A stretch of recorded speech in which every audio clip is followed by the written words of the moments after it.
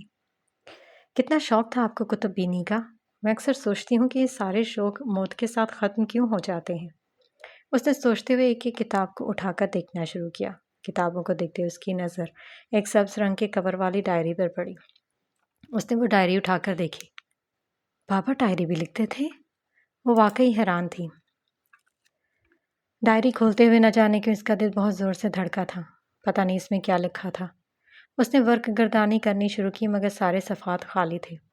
وہ صفحات پلٹتی رہی اور ممکن تھا کہ ڈائری کو غیر استعمال شدہ سمجھ کر بند کر دیتی، مگر پھر کچھ صفحات چھوڑ کر اس کی نظر ایک تحریر پر پڑی جو غالباً اسی کے لیے ہی لکھی گئی تھی۔ وہ تعجب سے اس تحریر کو پڑھنے لگی اور جوں جوں وہ پڑھتی جا رہی تھی اس کے چہرے کے تاثرات بدلتے جا رہے تھے۔ وجدان احمد کو کل رات سے سخت بخار تھا۔ اپنے ماضی کی کہانی بیان کرنے کے بعد جب وہ لیٹا تو اس کا پورا جسم دکھنے لگا تھا۔ صبح تک اسے شدید بخار کے ساتھ ساتھ سر درد بھی شروع ہو چکا تھا۔ فجر کی نماز ادا کرنے کے بعد اس نے سرمد سے یہی کہا کہ وہ آج یونیورسٹی نہیں جائے گا، مگر ابھی اسے لیٹے کچھ دیر ہی ہوئی تھی کہ اس کا فون بجا۔ وہ بری طرح نیند سے جاگا تھا۔ ہاتھ بڑھا کر ٹیبل سے موبائل اٹھایا اور اسکرین پر نگاہ ڈالی تو اس کی حیرت کی انتہا نہ رہی، کیونکہ اس نمبر سے فون آ رہا تھا جس سے فون آنے کی 1% بھی توقع نہیں تھی۔ اسکرین پر دعا سکندر کا نام جگمگا رہا تھا۔ اس نے لیٹے لیٹے ہی فون اٹینڈ کر کے کان سے لگایا۔ السلام علیکم۔ اس نے سلام میں پہل کی۔ وعلیکم السلام۔ دعا کی آواز آئی۔ کیسی ہیں آپ؟ وجدان اس کے فون پر حیران تھا۔ مجھے آپ سے ملنا ہے۔ کیا آپ آج یونیورسٹی آ رہے ہیں؟ دعا نے اس کے سوال کا جواب دینے کی بجائے اپنا سوال داغا، لیکن اس سے پہلے وہ کچھ کہتا دعا پھر بولی۔ اگر آج آپ یونیورسٹی آ جائیں تو یہ آپ کے لیے بہتر ہے مسٹر وجدان احمد عرف وجی۔ وہ سمجھ نہ سکا کہ دعا کیا کہنا چاہ رہی ہے۔ ایسا طنزیہ لہجہ اس نے بہت عرصے بعد سنا تھا۔ میں آج نہیں آ سکتا، میری طبیعت خراب ہے، اس نے کہا۔ تو یہ آپ کا مسئلہ ہے۔ میں آپ سے ملنا چاہتی ہوں تو مطلب ملنا چاہتی ہوں۔ دوسری جانب سے دعا کی آواز آئی تو اس نے بدمزگی سے موبائل کو دیکھا۔ ایکسکیوز می، کیا میں آپ کا ملازم ہوں جو آپ کے کہنے پر یونیورسٹی چلا آؤں گا؟ اس کا سر مزید درد کرنے لگا تھا۔ میں نے بحث کرنے کے لیے فون نہیں کیا۔ 10:30 بجے یونیورسٹی کے پچھلے گارڈن میں پہنچ جائیے گا۔ اللہ حافظ۔ دعا نے انتہائی درستگی سے کہتے ہوئے فون بند کر دیا جبکہ وجدان نے فون میز پر پٹخا تھا۔ میں ہرگز نہیں جاؤں گا۔ بڑبڑاتے ہوئے اس نے اپنا منہ کمبل سے ڈھانپ لیا، لیکن کچھ دیر کی کروٹیں بدلنے کے بعد وہ کمبل دور پھینکتا اٹھا۔ اب اس احساس کو وجدان احمد کوئی بھی نام دینے سے قاصر ہے۔ وہ سوچتا ہوا باتھ روم میں چلا گیا۔ میری غصے کے عالم میں شایان کے کمرے کا دروازہ بجا رہی تھی۔ شایان جو کہ لیپ ٹاپ پر کچھ کام کر رہا تھا چونکا۔ کم ان، اس نے کہا تو میری دروازہ کھولتی اندر داخل ہوئی۔ ارے تو آؤ بیٹھو۔ شایان نے خوشگوار حیرت سے اسے دیکھا تو وہ بیڈ پر بیٹھ گئی۔ ہمایوں کو سمجھا دو، اگر وہ باز نہ آیا تو مجھ سے برا کوئی نہیں ہوگا۔ وہ غصے سے بولی تو شایان نے تعجب سے اسے دیکھا۔ کیا کر دیا اس نے؟ وہ اس کے پاس آ کر بیٹھا۔ وہ مجھے اگنور کر رہا ہے، نہ میری کال ریسیو کر رہا ہے اور نہ میرے میسیجز کی رپلائی کر رہا ہے، میری نے کہا تو شایان مسکرایا۔ بس اتنی سی بات ہے؟ ہو سکتا ہے وہ بزی ہو۔ بزی؟ شایان مجھے لگتا ہے وہ بغاوت پر اتر آیا ہے۔ مجھے لگتا ہے وہ اپنے کال سے پھر گیا ہے، اور تم اچھے سے جانتے ہو مجھے غداروں سے کتنی نفرت ہے۔ میری کا غصہ کم ہونے میں نہیں آ رہا تھا۔ ایسا کچھ نہیں ہوگا، تم فکر نہیں کرو، وہ چند روز میں مولوی کی بیٹی کو لے آئے گا۔ شایان نے اسے تسلی دینے کی کوشش کی۔ اور اگر نہ آیا تو؟ میری نے پوچھا۔ تو پھر تم اسے سزا دینا، مگر یقین کرو وہ آ جائے گا، مجھ سے زیادہ وہ تمہارا وفادار ہے، شایان نے کہا۔ ٹھیک ہے، پھر تم اس کی سفارش کرنے نہیں آؤ گے، سمجھے؟ میری نے شہادت کی انگلی سے اسے وارن کیا تو وہ ہنسا۔ ارے نہیں کروں گا سفارش مس میری تھامس، ہاں پلیز اپنا موڈ ٹھیک کرو، شایان نے کہا تو میری ہلکا سا مسکرا دی۔ گڈ، شایان نے کہا اور میری کے ہمراہ کچن میں کافی بنانے چل دیا۔ یونیورسٹی کا یہ گارڈن خلاف معمول کافی سنسان تھا۔ وہ گاؤن میں موجود کندھے پر بیگ لٹکائے تیز تیز چلتی گارڈن میں آ گئی، جہاں وجدان احمد پہلے سے کھڑا اس کا انتظار کر رہا تھا۔ آپ پورے 7 منٹ لیٹ ہیں مس۔ ابھی وہ اس کے قریب ہی آئی تھی کہ وجدان بولا۔ دعا نے غیر ارادی طور پر اپنی رسٹ واچ پر نگاہ ڈالی، پھر اس کی طرف دیکھا۔ کلاس ہو رہی تھی، اس نے بتایا۔ یہ میرا مسئلہ نہیں ہے، جب آپ نے 10:30 کا وقت دیا تھا تو آپ کو پورے 10:30 بجے یہاں موجود ہونا چاہیے تھا۔ وجدان نے ایک ایک لفظ چبا کر کہا، کلاس چھوڑ کر آ جاتی، آنا تو چاہیے تھا۔ خیر، وجدان نے اپنی سن گلاسز اتاری۔ میں بحث نہیں کرنا چاہتا۔ واقعی مجھے گمان ہوا تھا کہ آپ اس دن کے رویے کے بعد مجھ سے معافی مانگیں گے، مگر آپ کو تو کوئی شرمندگی ہی نہیں ہے، دعا نے کہا تو وجدان نے سر کو تھوڑا سا خم دیا۔ معافی مانگنے کا سوچا تھا، لیکن آپ کی اس قدر روڈ بیہیویئر کے بعد میں نے اپنا ارادہ ترک کر دیا، وجدان نے کہا، اور اس سے پہلے کہ وہ کچھ اور کہتا اسے کھانسی ہونے لگی۔ ویسے اگر انسان کی طبیعت خراب ہو تو اسے دوا لینی چاہیے۔ دعا فکر مند تھی مگر اظہار کرتے ہوئے انا آڑے آ جاتی تھی۔ وجدان نے اسے دیکھا۔ اگر انسان کی طبیعت خراب ہو تو اسے زبردستی کہیں بلانا بھی نہیں چاہیے۔ شاید آپ کو آج تک کسی نے بتایا نہیں کہ آپ انتہائی بد اخلاق، مغرور، خود غرض اور بے حس عورت ہیں۔ وجدان نے کہا تو اس کے ماتھے پر بل نمودار ہوئے۔ شٹ اپ، وہ غصے سے بولی تو وجدان نے سر ہلایا۔ اوکے، اب بولیں کیا بات کرنی تھی؟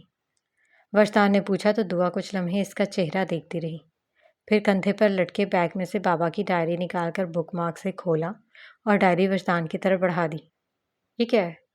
وجدان نے نہ سمجھی سے ڈائری کو دیکھا۔ خود ہی پڑھیے اور تھوڑا اونچی آواز میں پڑھیے۔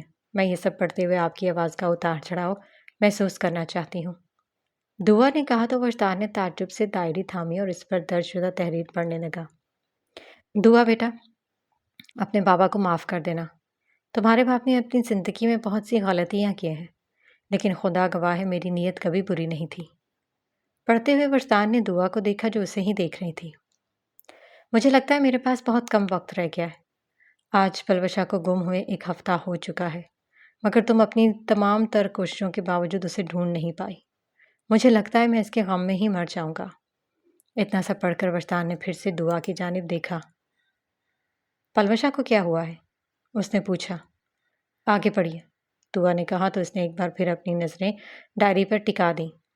میں نے شاید اپنی ایک بیٹی کے لیے غلط فیصلہ لیا ہے، لیکن میں اپنی دوسری بیٹی کے لیے غلط فیصلہ نہیں کروں گا۔ تم نے ایک روز مجھ سے پوچھا تھا نا کہ وجدان، اپنے نام پر وہ رکا، لیکن ایک اگلے ہی لمحے وہ پھر سے پڑھنے لگا۔ وجدان احمد کون ہے؟ اور میں رونے لگا تھا۔ بیٹا وجدان کون ہے میں یہ تو شاید کبھی نہ بتاؤں پاؤں، مگر ایک درخواست ہے، بلکہ اسے میری آخری خواہش سمجھ لو۔ تم وجدان سے شادی کر لینا۔ وہ ایک قابل بھروسہ شخص ہے، وہ تمہیں بہت خوش رکھے گا۔ اگر میں زندہ رہا تھا تمہاری شادی خود اس سے کرواؤں گا، لیکن اگر میں مر گیا تو تم اس سے شادی کر لینا۔ میں جانتا ہوں کہ تم بہت بہادر ہو، مگر مرد کا ساتھ اکیلی عورت کے لیے بہت ضروری ہوتا ہے۔ فقط تمہارا باپ، سکندر حسین۔ وجدان نے مکمل خط پڑھ کر دعا کی جانب دیکھا۔ وہ جانتا تھا اس وقت اس کی آنکھیں سرخ ہو رہی ہوں گی۔ آپ کے والد، میرا مطلب ہے کیا ان کا انتقال ہو چکا ہے؟ وجدان نے کانپتی ہوئی آواز میں پوچھا تو دعا نے سر اس بات میں ہلایا۔ جی ہاں، چند دن پہلے۔ اوہ، آئی ایم سو سوری۔ وہ اپنی بدتمیزی پر بھی شرمندہ تھا۔ میں نے یہاں آپ کو سوری کہنے کے لیے نہیں بلایا۔ مجھے بتائیے کہ آپ کا بابا کے ساتھ کیا تعلق تھا؟ دعا نے پوچھا تو وجدان نے گہرا سانس لیتے ہوئے سر جھکایا۔ جان کر کیا کریں گی؟ ویسے بھی اس کہانی کے کردار آہستہ آہستہ مرتے جا رہے ہیں، وہ بولا، لیکن پھر اسے کھانسی شروع ہو گئی تھی۔ تو میں بھی اس کہانی کا کردار بننا چاہتی ہوں۔ اگر آپ برائے مہربانی مجھے سب کچھ صاف صاف بتائیں۔ اس نے کہا تو وجدان نے اسے دیکھا۔ اس کہانی کے کسی بھی کردار کا انجام اچھا نہیں ہوا، اس لیے بہتر ہے آپ اس سب سے دور رہیں اور اپنے والد کی دوسری بات پر فوکس کریں۔ وجدان نے کہا تو دعا نے ناسمجھی سے اسے دیکھا۔ دوسری بات؟ جی ہاں، مجھ سے شادی کی بات، وجدان نے کہا تو دعا نے تنک کر اسے دیکھا۔ دیکھیں، میں بہت تحمل سے کہہ رہی ہوں کہ مجھے سب کچھ بتا دیں، ورنہ میں بہت برا پیش آؤں گی، دعا نے اسے وارن کرتے ہوئے کہا تو وجدان نے ڈائری اس کی طرف بڑھائی اور مسکرایا۔ اچھا تو آپ آج تک پیش نہیں آئی مجھ سے، لیکن خیر، وجدان کہہ کر رکا۔ ٹشو ہے آپ کے پاس؟ اس نے پوچھا تو دعا نے برا سا منہ بنا کر اسے دیکھا، پھر بیگ سے ٹشو نکال کر اس کی طرف بڑھایا۔ ایسے کیا گھور رہی ہیں؟ کیا آپ کو زکام نہیں ہوتا؟ ناک رگڑتے ہوئے وجدان نے پوچھا تو دعا نے خود کو کمپوز کرنے کی کوشش کی۔ آپ سے بات کرنا فضول ہے، یہ کہتی ہوئی وہ جانے لگی جب وہ اس کے پیچھے آیا۔ اچھا سنیں، پلوشا کو کیا ہوا ہے؟ اب کی بار وہ سنجیدگی سے پوچھ رہا تھا۔ دعا نے رک کر اسے دیکھا۔ اگر آپ مجھے کچھ بتانے کے لیے تیار نہیں ہیں تو میں کیوں بتاؤں؟ اور ہاں، میرے باپ کے مرنے کی اور بہن کی گمشدہ ہونے کی خبر سن کر مجھ پر ترس کھانے کی کوشش مت کریے گا۔